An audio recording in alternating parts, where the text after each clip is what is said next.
Mabuhay and good morning. My name is Jürgen Steinmetzer, joining you from eTurbo News and live stream for the breaking news show, this time from Manila, Philippines. With me is Dr. Peter Thaler in College Station, Texas. It seems to be a beautiful day here in Manila. I'm here at the Marriott Manila Hotel. I'm looking out actually to the airport, and it seems to be a very nice and calm day. I haven't been outside yet. How are things in College Station? Well, we had today, of course, it's evening now in College Station because you're a day ahead of us in the Philippines. But we had a very rainy day. And actually, most people are very happy about that because we've had almost no rain for well over a month. And we need the rain desperately. So today we had a really hard rain that was soaking for about 8 or 9 hours. And all our plants are now very happy. The yellow grass is turning green. And it got cool. So it was a cool rainy day today. Tomorrow the sun will be out, but right now everybody's lawn is turning green and everybody's flowers are telling them how happy they are. So we're glad to see the spring rains come. It's a good thing for us here. But I'm sure that your experience in the Philippines has been very unique. We won't need to go into some of your personal experiences. But one of the things that the Philippines is really well known for is lovely people and very caring people. And so I was wondering if you could, is that true? And are they hospitable to tourists in the Philippines? I would say more. I think the entire world can actually learn from the Philippines when it comes to hospitality. And that's why the human factor, the Philippines that are working abroad, in literally any country in the world. I mean, you can go to the Middle East, like in the UAE, even Saudi Arabia. It's the hospitality industry is run by Filipinos. It's the same in countries even like the Seychelles. And of course, even where I live in Hawaii, there are many Philippines that maybe have an American passport, but they're Filipinos. And I have to say, if you experience this here in the Philippines, yes, hospitality and service is it's a big factor, and people go out of their way. They're not going to tell you they cannot do this. They find a way to do this. They're creative. Yeah, that's really important because so much of the tourism industry has failed on customer service, and you would kind of expect that to some extent. The Philippines' #1 export has been nurses. The Philippines are known for sending nurses and caregivers around the world. I know when I'm in Israel, I get to see lots of Filipino nurses and or Filipino caregivers. And, tourism has lacked that. You see that on airlines. I've been looking at all the various analysis of the various air carriers, both American and European and Asian. And one of the things, complaints is constantly on long haul flights, the crew serves dinner and then they disappear for 8 hours and then you don't see them again until breakfast. And they're not checking on you. They're not asking if you need anything. And I did see the review of Philippine Airlines. And one of the things that was constantly emphasized was the crew went out of its way to be caring towards its passengers. So I think that's really good. Tourism to work has to have good customer service and it has to have caring people. And if the Philippines can be a symbol for much of the world on that, that's really a very helpful sign. Yeah, and the Philippines can, but I think what the Philippines is lacking to sell this domestically in the tourism sector. I think they can do a lot better in actually positioning its tourism industry. What's an excellent industry. The infrastructure is there for the most part. And this, as you said, the services here. I think it's lacking. In my opinion, this is just for my taste. I think the food could be improved, for example. But if you're not into Philippine food, I mean, here in Manila, you have plenty of other choices, of course. But when you get to the country, then you're more stuck to the traditional way. And honestly, it's not my taste, but maybe others like it. Yeah, it may be that the Philippine food is too healthy for you. I think you kind of like a lot of spices and salt. And I think you've had a kind of a salt-free diet. I personally like that. So I probably will love Philippine food at some point. As long as I can avoid the pork issue, I'm in good to go. But I think that, you know what? I'm a firm believer even if you have an infrastructure problem or a food problem, if you have smiles and you have good customer service, that will compensate for almost any other problem that you have. No, and that's People, absolutely true, Peter. people will forgive an infrastructure problem. They'll forgive a bad meal, but they will not forgive bad customer service. And that's really the essence, I think, of what makes not only the Philippines, but also other parts of Asia really go. The sense of caring. Japan is incredibly good at customer service. Some of the South Asian countries, such as Vietnam and Cambodia, are well known for customer service. And I think the Philippines is a real symbol of the humanity of tourism. And if we talk about tourism as a means to bringing people together, then the fine customer service, and it's not customer service, it's people caring about other people. And you have this, of course, and as you said, in many other parts in Asia, in Thailand, you know, the Thai smile is well worth it. Actually, I remember this flight I was on many years ago on Thai Airways from Bali to Bangkok, I think it was. And I've been on that flight on business almost every week, so they kind of know me.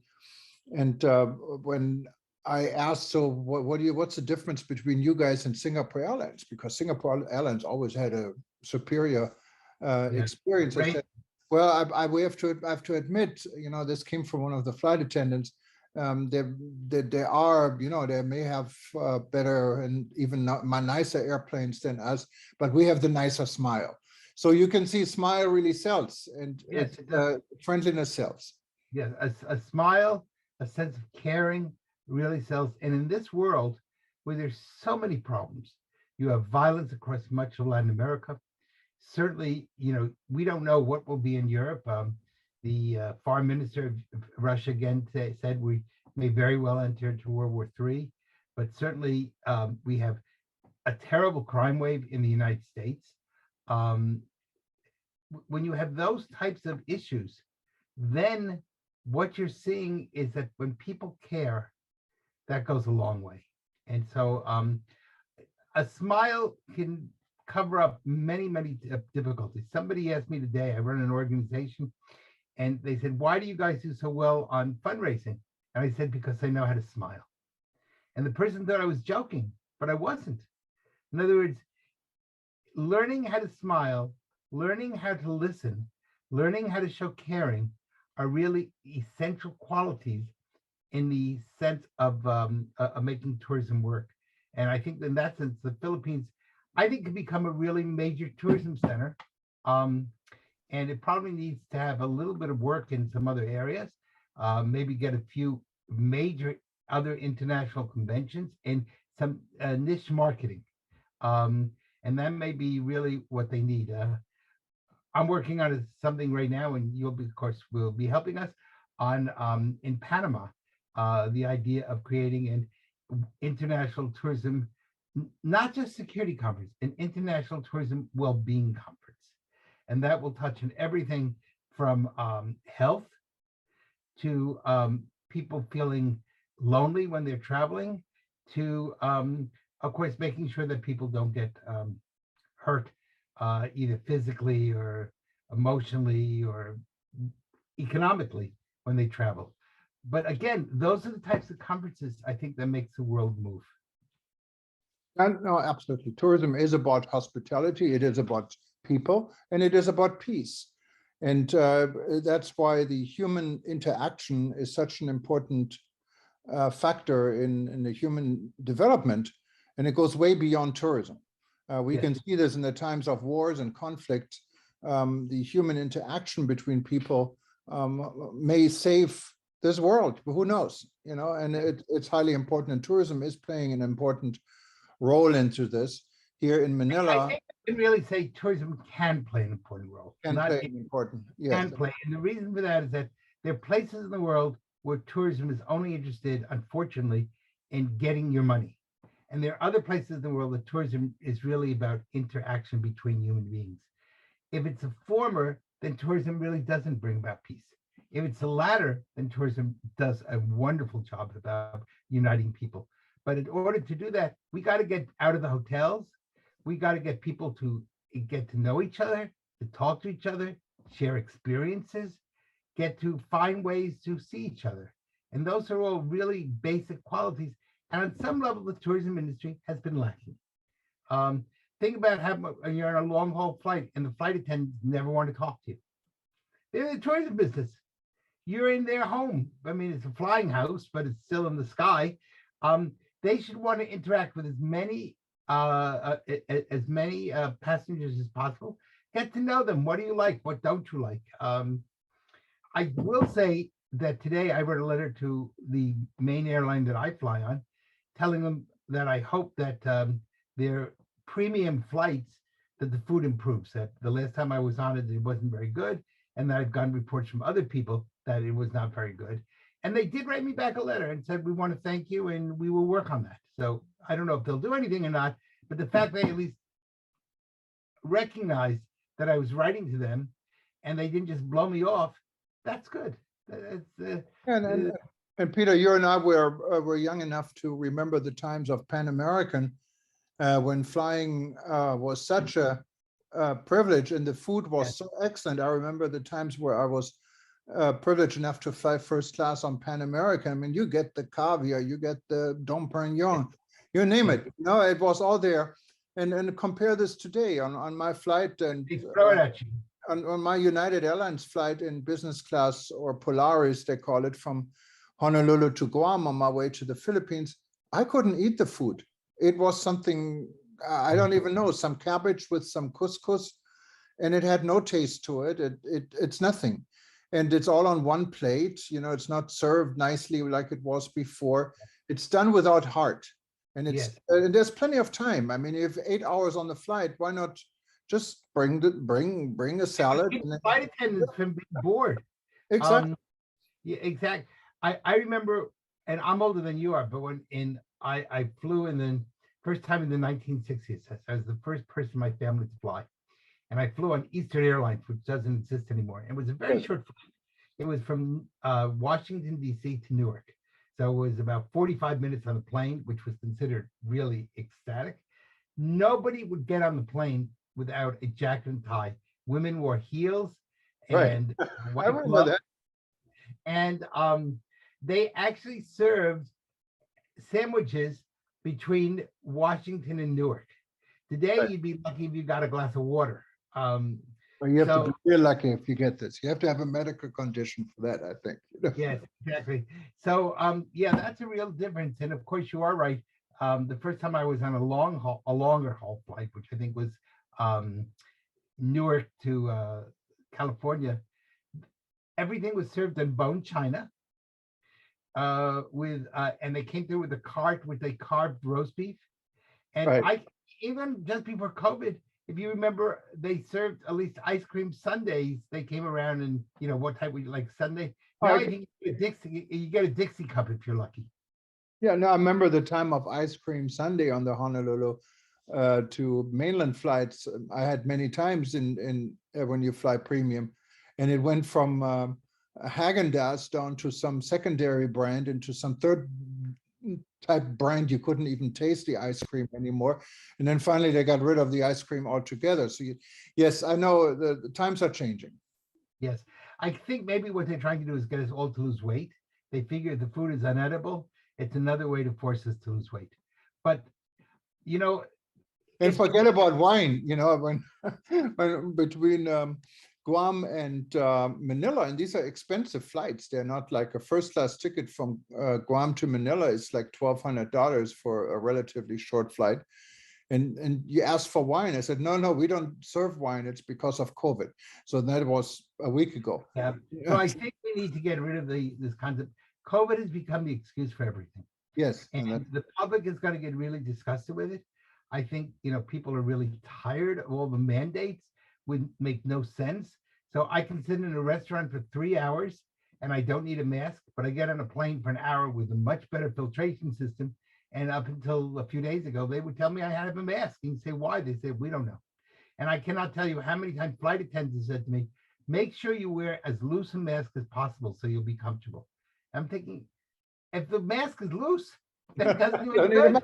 mask. Then why do I need a mask? He said, well, it's really not for health. It's not for science. The mask is to show obedience to the government. Well, that's fascism. And we need to get beyond this. At this point, I think people are tired of it. People are really ready to go beyond this. And the bottom line is each time a virus mutates, it's weaker. I think in the United States, I don't know around the world, but certainly in the United States, well over 90% of the population has either had vaccine or has had COVID or has some way has been exposed, so that the chances now of you get breakthrough cases with your vaccine. I just had my fourth shot, and I encourage people to be vaccinated, but it won't stop you from getting it. It'll just make it a lot more mild. Okay, but that's still, good. And if we can come up with therapeutics which should be easily available around the world, then COVID is no longer, it's a cold. That's what it is. It's a coronavirus, but we need to have therapeutics. That's really the key. And tourism needs to be pushing for this type of stuff. And it needs to, and the international tourism in the post-COVID needs a Let's Smile campaign where people are taught to smile around the world. Because if we can teach people to smile, we can bring this world back together. Now, Peter, I couldn't agree more with you. Maybe we should have a smile contest and a Yes. smile award, So, Maybe that would be something for the World Tourism Network. We have a Absolutely. Heroes Award. We don't have, maybe we ought to have a Smile Award, and people can send in their smiles and how they smile or something they've done nice to visitors in their country or nice for visitors in their country. And then maybe we should give out twice a year an International Smile Award. Absolutely. Great idea. Let's look into this. All right. Well, listen, please smile while you're in the Philippines. Enjoy all your time there. And I understand you're by a great shopping center, so go do a little bit of shopping and help the Philippine economy. Absolutely, Peter. Well, thank you very much, everyone, for watching us today on the Breaking News Show. We'll be back soon, day or tomorrow. And if you wanted to watch any of our other shows, just go to breakingnewsshow.com and you can find all our, excuse me, all our recent shows. Since Breaking News is fairly new, you don't find all of our archives, what goes back now for several years, but simply click on the YouTube link and you can go back as long as you want and see all our hundreds of events we had, and many also with Peter and myself. Well, Peter, you have a nice evening. Take care. And please remember, talk to you soon. It's daytime for you in the Philippines, so walk around and smile. All right. Bye-bye. Mabuhay. Thank you.